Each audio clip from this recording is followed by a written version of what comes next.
What's up, Whisper Nation? We are live for another show. Today, we have a great one planned for you. We got 6 players that we have had a change of heart on. Those are going to be guys that, we came into the offseason. We were really high or really low on them. And since training camp has started and news has come out, we've had a difference in opinion and gone the other way. We hit the brakes, hit that in a 180, and drove back the other way. We're going to break all those down and more right here on the Fantasy Whispers.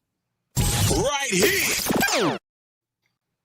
That's right, Whisper Nation. Just like Johnny said, we're talking 6 change of heart players for 2021. But if you like that fresh fantasy football content and you want more of it, consider subscribing over on the YouTube channel and giving this and our other videos a like on your way in. That being said, welcome in. My name is Big Travy. You can find me on Twitter at BigTravyTFW. And I'm joined by Johnny Game Time Hicks. You can find on Twitter at Johnny_Game Time. Johnny, what's going on, my brother? What's up, dude? We're here. We're back. I'm excited, man. It is getting into full swing for fantasy football. I mean, our chats have been popping off like usual. That's been happening, but we got drafts lining up this weekend, next weekend, the weekend after that. I'm excited, man. And not only that, but we got to show you got my memo this morning. Maybe we're both rocking the TFW swag, the NWO New World Order type swag we got. So I appreciate you, reading that memo. Yeah, of course. And as Johnny said, drafts are around the corner, and that means it's time to go get your Fantasy Whisperers draft kit. It's officially here. It's better than ever.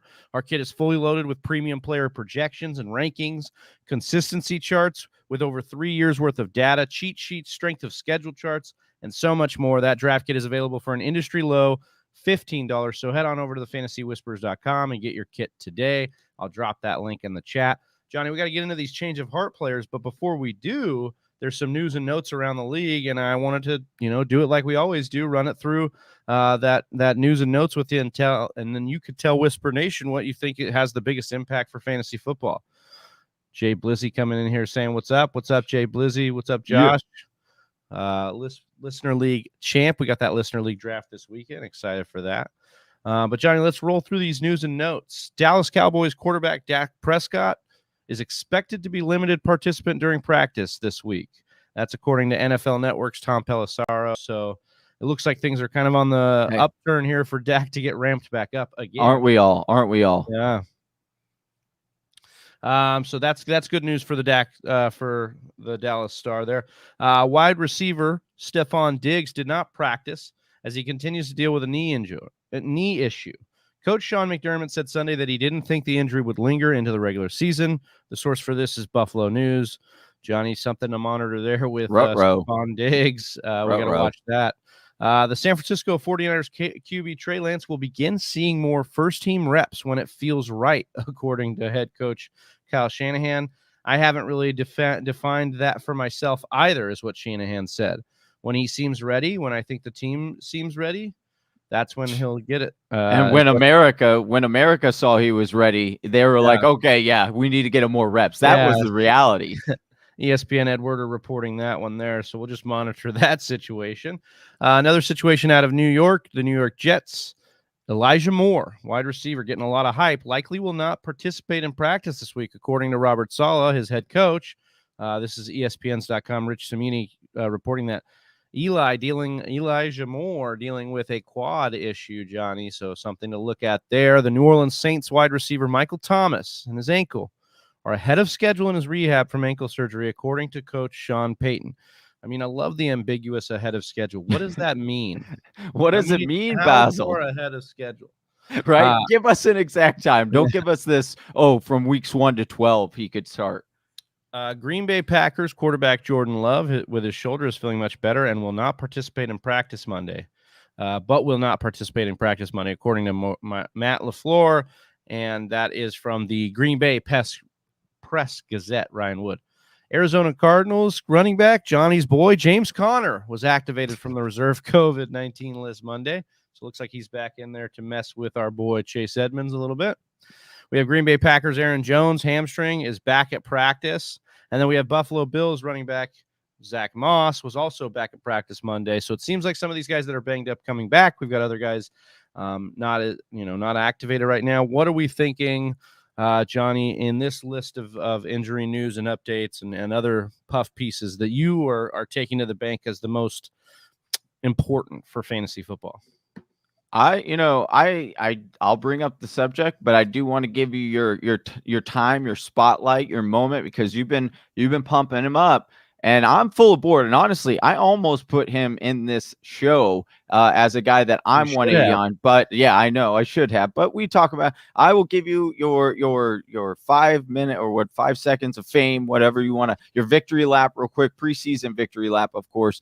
We are going to talk about this. The Trey Lance, man.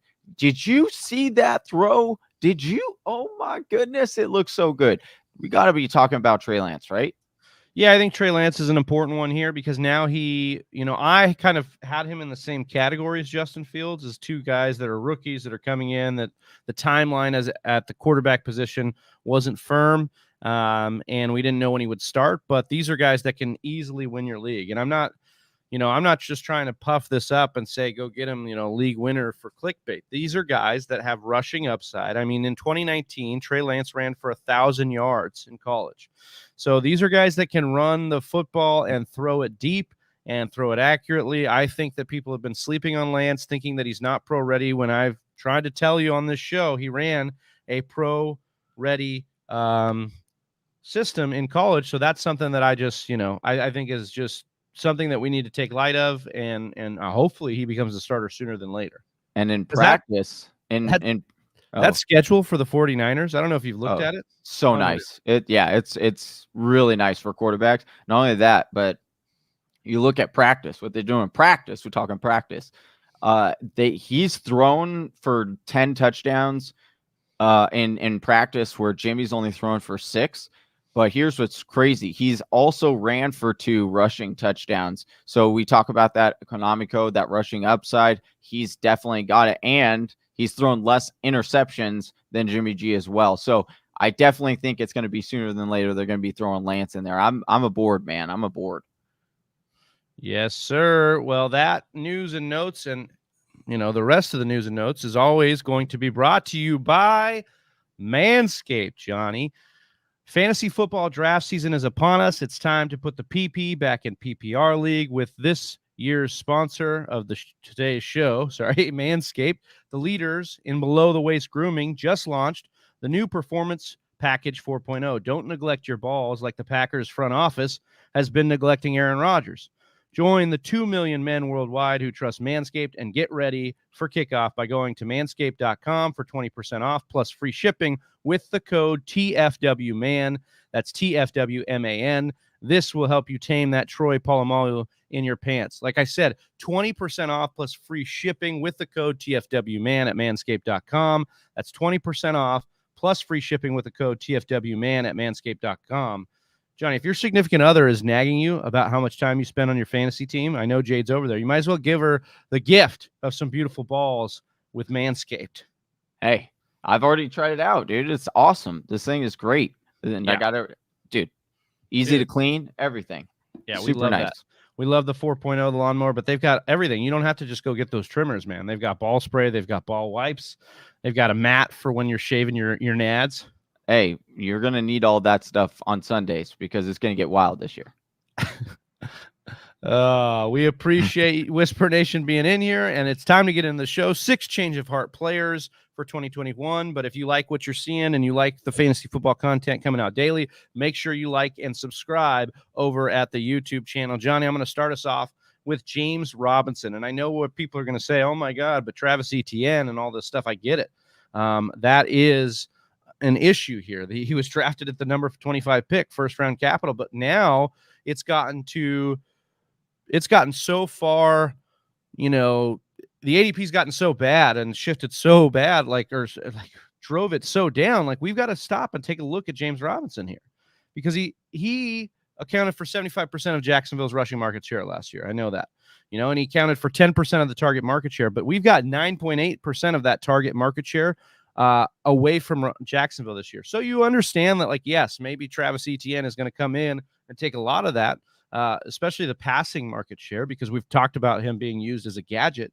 But I want to bring down Robinson's projections here. Let's go to a 60, 58, 55% rushing market share, a 6% passing market share. If we took his numbers down to those levels, Johnny, that's 190 carries, just under 900 yards, 5 rushing touchdowns.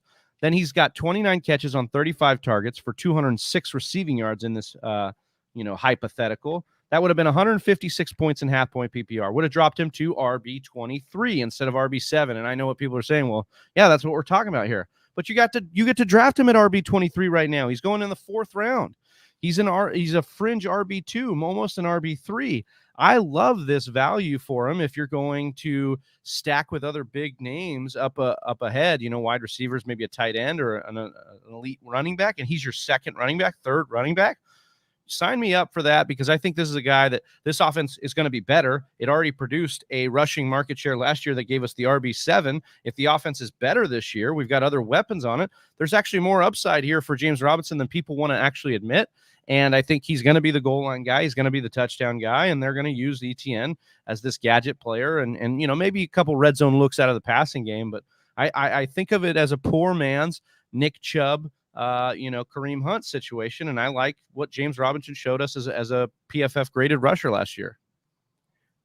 I can't get aboard this one. I appreciate this one's you're on James. I know a lot of people have, started to on Twitter kind of reverse on Robinson, but I'm still concerned with Bevel. I'm still concerned that Hyde will still get carries.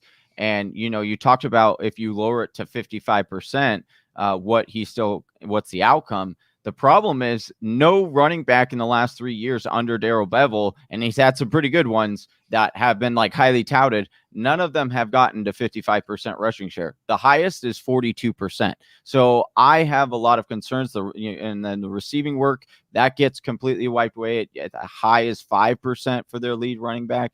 So I have a lot of concerns still with Robinson. But again, if his ADP keeps falling, it's worth the pickup if you're, one of those zero RB kind of drafters. All right, moving on to the second player, Johnny, we got Joe Burrow, Joey B. Now, we were kind of hyped on Joe Burrow, and he's definitely coming off the board as QB 13, so not even as a QB 1 right now. So the ADP seems to have his knee scare baked in there. He's in the 9th round. Johnny, you are not on Joe Burrow anymore, though. You think we could be in trouble if we're drafting him this year? Yeah, I am concerned, right? I understand the last few practices, he's, reports are that he's gotten better and he's looked better. He's saying he feels more confident in the pocket. We will see. Again, they're not really coming after them as a quarterback. Surely a guy of caliber of Joe Burrow. So I do still have my concerns because he's not going to see probably any playing time until the start of the season. And that knee injury really gives me concern as far as what his true potential could be, at least to start off with. I could very much see, when we were coming into this preseason, all the reports up to that were like, oh, he's ahead of schedule. He's looking great. And then, we were also projecting oh, well, look what this offense did last year, right? They threw over 40 times a game. So we're kind of giving them that same kind of volume. However, since training camp has started, this news has come out, I've kind of swayed my opinion a little bit on how much they might push this up-tempo offense, at least to start off with Travis. I think that they'll lean more on Joe Mixon in the beginning, so that way Joe Burrow can get a feel. This offensive line isn't fantastic. And then this is the other thing I want to point out, because I had this kind of same different reality of perspective of what actually happened last year. But Joe Burrow, despite how good he was playing, and I'll admit on tape he was playing great, in fantasy football he was only finishing as a top 12 fantasy quarterback, Travis, 30% of the time. 3 games out of 10 he finished as a QB 12 or higher. And guess what? Most of those 3 weeks, they were all back half of a QB 1. The highest finish was a QB 8. So I have concerns that Joe Burrow is going to regress. I don't think he's going to quite hit that ceiling that we expect. Maybe and potentially next year is when we'll see that kind of, second resurgence for Joe Burrow, or maybe second half he could start to fill it and get it together. But I'm concerned to start off with, so I'll be staying away from Joe Burrow this year. Yeah, I don't blame you. I think that there are some things in Burrow's game that we like. He could get up there in pass attempts, but he just doesn't have the rushing floor either. And with that knee, I don't imagine he's going to somehow start running more either. So I would be scared off of him and go for maybe even one of the rookies instead of him, in Trey Lance or in Justin Fields. And then for sure a Jalen Hurts, who is being drafted a little bit ahead of him as well. All right, Johnny, the third player on my list, my second player here, Jerry Jeudy, because I wanted to bring him up here as a change of heart player. Johnny obviously almost took him in this show, so he's going to say that I stole his guy here. But I like Jerry Jeudy because we started this offseason saying like, well, Courtland Sutton's there. We really like Courtland Sutton. We might be taking Courtland Sutton ahead of Jeudy, but I don't think that's the case anymore. I think that Jerry Jeudy is now establishing himself. If you look at practice reports, if you look at his, ability to get open on the field and all these things that we saw as underlining situations last year, obviously a first-round pick last year, but saw over 113 targets, only 52 receptions because he caught only 46% of his balls last year, 856 yards, 3 touchdowns, only had 2 games over double-digit fantasy points and half-point PPR, so we're wondering what is going to happen. Well, I love this year because even if Locke goes down, we've got a guy in Teddy Bridgewater who has made wide receivers like Michael Thomas or possession wide receivers that can get open very valuable in fantasy still. We talked about Jerry Jeudy's hands out of college a lot. We said he was touted for these unbelievable hands, so I imagine his catch percentage gets better.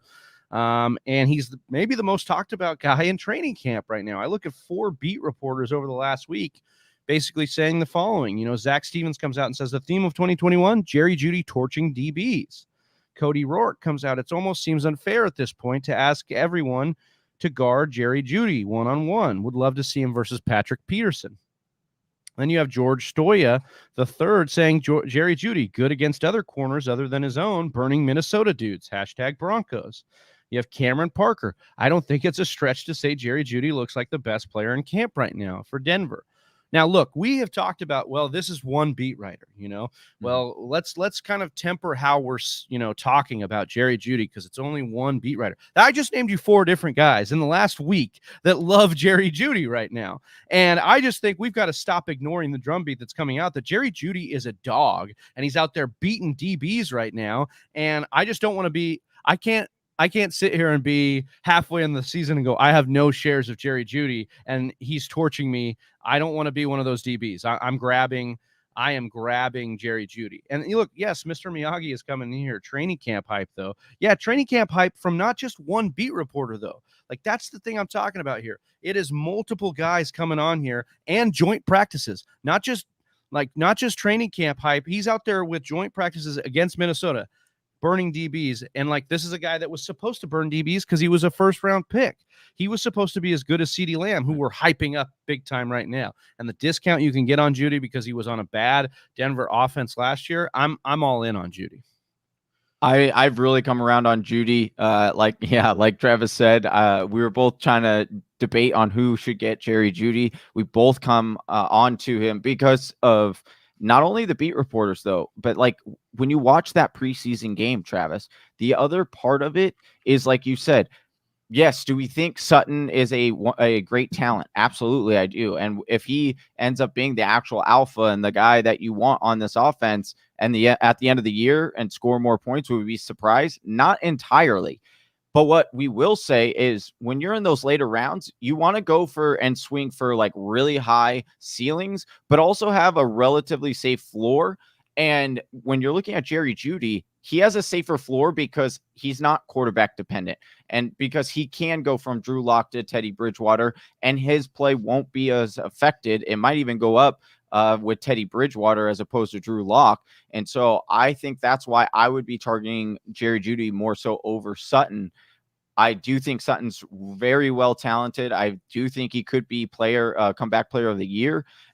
However, I am looking at the value of Jerry Jeudy and how safe he is with a tremendously high, Travis, this might be like a wild take, and I'm not going to like commit to it because I'd have to look at the projections and things like that. But like, would we be surprised? Like, really surprised? I mean, a lot of people might right now, but at the end of the year, people would jump on the bandwagon. But would you be surprised if Jeudy and CeeDee Lamb were the top 2 wide receivers in as far as second years, and Justin Jefferson was the 3rd guy in that list?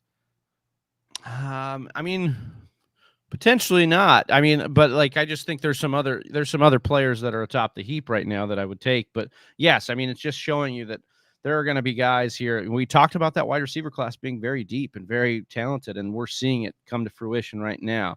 You know, Mr. Miyagi says if Sutton is the alpha, no way this team can sustain 2 wide receivers with Fant there as well. Well, we'll see. I mean, this is going to be a team that is going to have a good defense, give them more opportunities. This is going to team that we have a potential, and I know not a lot of people are talking about this. There's a potential where Drew Lock does take a step forward. I know people don't want to think that, but he has not played in very many games because of injury, and we just have not seen a big enough sample size. And if we look at the numbers between 14 games through their career, and we look at Josh Allen compared to Drew Lock, they're very similar. And so what did it take for Josh Allen to take the step? Wide receiver help. Well, it looks like Drew Lock's going to have that in both Sutton and Jerry Jeudy. And to your point, Noah Fant would need to stay on the field a little bit longer and be more involved in the offense for me here. But I do love what I'm seeing out of Sutton and especially Jerry Jeudy. And let's not forget, too, if it does end up going, and I do think Drew Lock could, I mean, he looked really good in that preseason. Again, it's preseason, but he looked good. He looked like he had a command of that offense. But if they do switch to Teddy Bridgewater, let's not forget that Teddy Bridgewater produced 3 wide receivers that went over 1,000 yards last year. So it is possible. Yes, sir. All right. So Patreon, Whisper Nation, we would like you to support us over on Patreon if you're feeling like you still want to support the show in a big way. So please help us with continuing to grow this dream and this family by joining us over on patreon.com. You can show support at the $5 and $10 levels. Patron benefits include access to our exclusive Discord channels, entries to sports card giveaways, increased odds for landing spot in our 2021 Listener League, which is now full, but you can continue to be on that list for next year. And bonus fantasy content that is available only to our patrons, including our Face Off Friday, which is an excellent show. We will be helping you with the toughest lineup decisions over there. So head on over to the Fantasy Whispers, to patreon.com/the Fantasy Whispers, and join the nation today. Johnny, I'm all over the place because I'm just excited about these players that we're talking about today, including your next guy, Johnny, who is our number 4 guy, Marvin Jones. Current ADP is 1301 as the wide receiver 56 off the board. Jacksonville's got a couple wide receivers down there, but it seems like the industry wants it to be LaVisca, wants it to be Marvin, or wants it to be DJ Shark. But you are saying, let's take a look at Marvin Jones. Yeah, I can't believe I'm actually saying this because for the last 2 years, I've been tremendously off of Marvin Jones, especially when my colleagues are really on to him. I've always kind of opposed him, but the proof is in the pudding because what he's just produced. He's just been a solid, low-key wide receiver that you can get super late in rounds. And look, is the ceiling massive there? I wouldn't say it's massive, but what I will say is that he already knows this offensive system, which so he has a very big comfortability with it because he follows Darrell Bevel over from Detroit. You also look at the preseason game. He had several catches that were really nice catches from Trevor Lawrence. So there seems to be a connection there. Obviously, DJ Chark is missing time right now, but that's also valuable time on getting that connection. And if he's building that connection with Marvin Jones right now, that connection should follow through into the regular season. The other thing is that Marvin Jones is low-key actually a pretty solid wide receiver, and it's just like not really talked about. Nathan Janke tweeted out on Twitter the top fantasy wide receivers from last December/January. Stephon Diggs at number 1, Devontae Adams at number 2, Calvin Ridley at number 3, and then Marvin Jones, Travis. Marvin freaking Jones comes in at number 4. That's so wild to me. But here's the thing I like to throw in there because I'm all about consistency and I like to look at that stuff. It's in our draft kit, which you can get at thefantasywhispers.com. Shameless plug there. But you look at over the last 2 years, Travis, he has had 8 wide receiver 1 finishes on a weekly basis over that time. So he's averaging about 4 wide receiver 1 weeks a season. It'll be easier to dictate, based on corners, which starts those are. So it won't be so difficult to throw, it shouldn't be random is what I'm trying to get at. Mm-hmm. And, some people might be like, oh, well, that's not a lot of finishes as a wide receiver 1. So why would I want? That's like the same as Tyler Lockett. That's the same as, Justin Jefferson had 4 top 12 wide receiver weeks last year as well. And we're taking him in the first round. So like the upside is just paralleled basically. And when you're looking from a consistency standpoint, as some of the wide receivers, you're getting way higher in drafts. So if you're later in drafts, you need a couple of wide receivers because you went heavy RB in the beginning. I think Marvin Jones throwing him in that group and he'll be able to be a plug and play for you. Yeah, he's definitely got some wide receiver depth possibility in him. Brett Johnson asking right here, is he going to be matchup dependent? That entire offense scares me.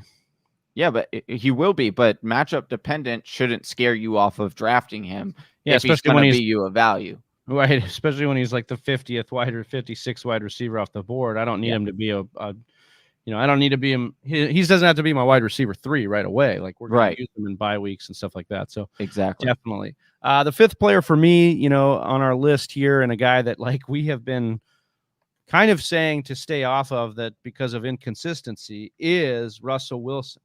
He's being drafted right now, though, in the 6th round as the QB8. But I have tried to come around here because, honestly, just the elite production that Russell Wilson has given us. 4,212 passing yards last year, 40 passing touchdowns, 13 interceptions, 513 rushing yards. I mean, that's kind of a not talked about stat is how much he got back to running last year, 2 rushing touchdowns. Per PFF WAR, the most valuable quarterback in the NFL since 2019, Russell Wilson. Lowest QB finish for Russell Wilson in the last 8 years in fantasy football, QB9, Johnny. So we've got some things here brewing. Obviously, we saw it last year. Up until week 9, his lowest finish was QB10. After week 9, he only finished out inside the top 10 one time. So that's scary, and we talked about why. But this team fired their offensive coordinator. They moved on from Brian Schottenheimer. They've brought in a guy in Shane Waldron who is going to push this offense to pass a little bit more than Seattle has been over the last couple of years, because that's what the Rams have done. He actually had some time calling plays under Sean McVay as an offensive or as a quarterback's coach and offensive coordinator there. So there are some things working here in Russell Wilson's favor, where I actually think, what if we go against the hive mind here and actually say, what if this offense is a little bit more multifaceted? We know that he's not going to finish outside the top 10 at the position because he never has. So he's being drafted right now as the QB9. You're drafting him closer to his floor, QB8. You're drafting him closer to his floor to me. And you're getting a guy who got his rushing back up to 500 yards. That's one of the tops in the league. So he's got the rushing upside. You can stack your team with 3 wide receivers, 3 running backs, or an elite tight end in there, and then come back and get a guy like Russ Wilson who's sitting there, as opposed to other guys going around him that may not have the rushing upside. Maybe you don't want to wait as long and get a Joe Burrow who doesn't have the rushing upside. I just think that there's a lot more path to success for Russell Wilson than we want to talk about. We've talked about DK Metcalf and Tyler Lockett coming out and talking about how this offense is more advanced. It's more multifaceted, as I mentioned. It's more, dynamic. It's not just running deep after running plays. I think that there's a lot to be said here. And I look at that running back room, Johnny, and I don't see a lot to inspire me past Chris Carson. So should something happen to Chris Carson, who we're going to talk about here, I think that there's something that spells like this offense could actually be really good next year. And I think that we could be out on a guy that actually could end up winning leagues for you. And that scares me. Now, I do admit, I know what we're going to talk about here is well, he's been up and down, and it's not just last year. He's usually started slow and then finished hot, and then he did the reverse last year. So that's been within his, his range of outcomes. But I do think there's a world where, this Sean McVay style system comes there under a Pete Carroll system and actually sees something, advanced out of Russell Wilson. And that's scary for the rest of the league. There's the hot and cold thing. And then here's my problem.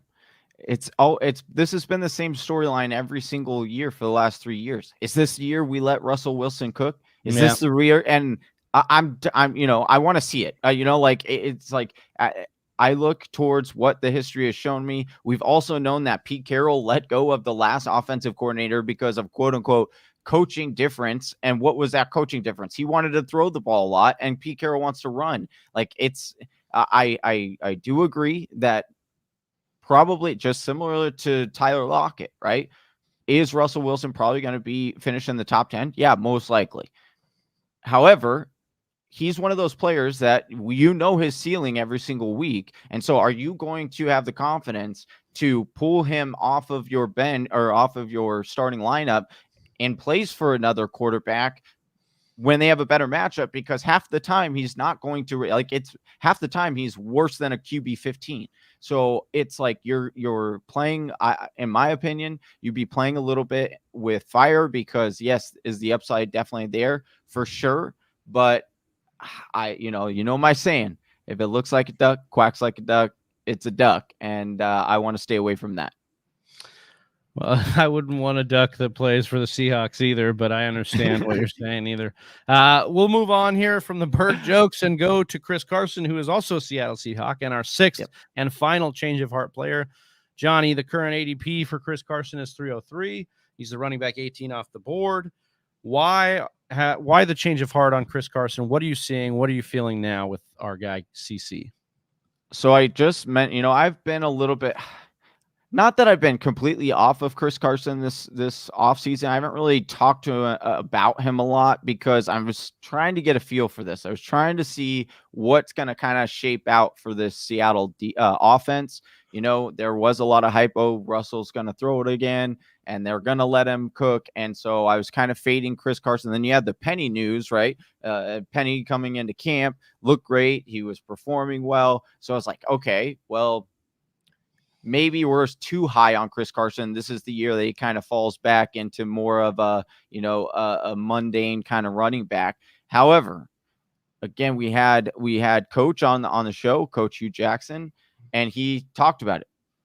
Where players get paid, that means a lot. And you look at what Chris Carson got over the summer. Dude got paid, all right, because he got 2 years, $14.625 million.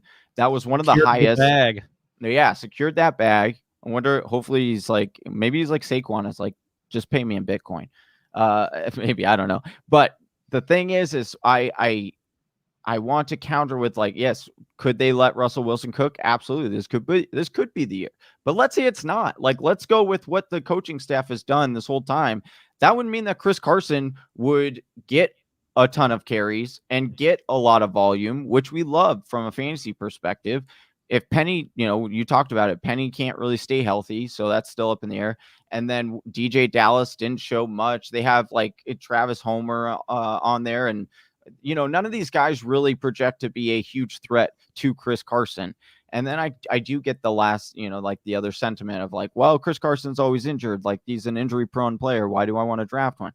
And I get that sentiment, but at the same time, he's going much later than guys that he's actually played more games over the last since 2008. A couple of guys, for example, Dalvin Cook, Christian McCaffrey, Joe Mixon, Saquon Barkley, Austin Eckler. Those guys are all being drafted ahead of him, and Chris Carson has played more games than all of those guys since then. I also want to just touch on Travis that he's had 9 touchdowns in 3 straight years. We love touchdowns. He should still be the touchdown guy. So I am on a board with Chris Carson at his ADP. I love it. I think it's a great target to go for as far as if he's your RB2, you get him in the 3rd round.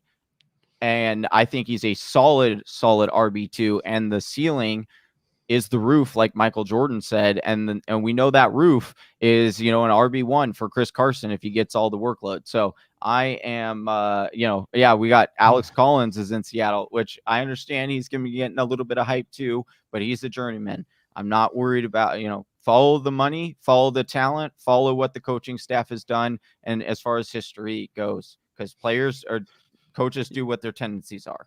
Yeah, Chris Carson is that perfect guy that probably is right. He's in the fringe of the RB dead zone, but he could be that last guy that's not going to be in the RB dead zone, the last guy you trust. You're looking at other guys in there like Myles Gaskin or, Chase Edmonds even, and you're like, okay, I would actually I love Chase Edmonds' outlook, but if you're worried about history, maybe you roll with a guy like Chris Carson, because this is a guy that's actually proven it and done it and is the staple of this offense. So I think that's a fair point. If you like what you heard today and you are about that fresh fantasy football content each and every single day, head on over to YouTube and subscribe to the channel and give our videos a like over there and subscribe. Johnny, any last words for Whisper Nation today? We will be going on Windy City Breeze tonight for a fantasy segment with Pat, the designer over there for Chicago. So make sure you go subscribe over there for their channel. Great content, but we'll be on there for about a half an hour at 4. Or I'm going to always get this 4 7. Central, that's right. 4:30 Central. No, 4. No, it's 4 Pacific time. 4 Pacific time, 6 Central time, and 7 Eastern time. There we go. I nailed it. There we go. Finally got it all. All right. Well, for Johnny Game Time Hicks, I'm Big Travy. We're the Fantasy Whisperers, and we'll catch you later, Whisper Nation. We're out of here. Peace. Peace. Right here. Oh, hey, you made it to the end of the video.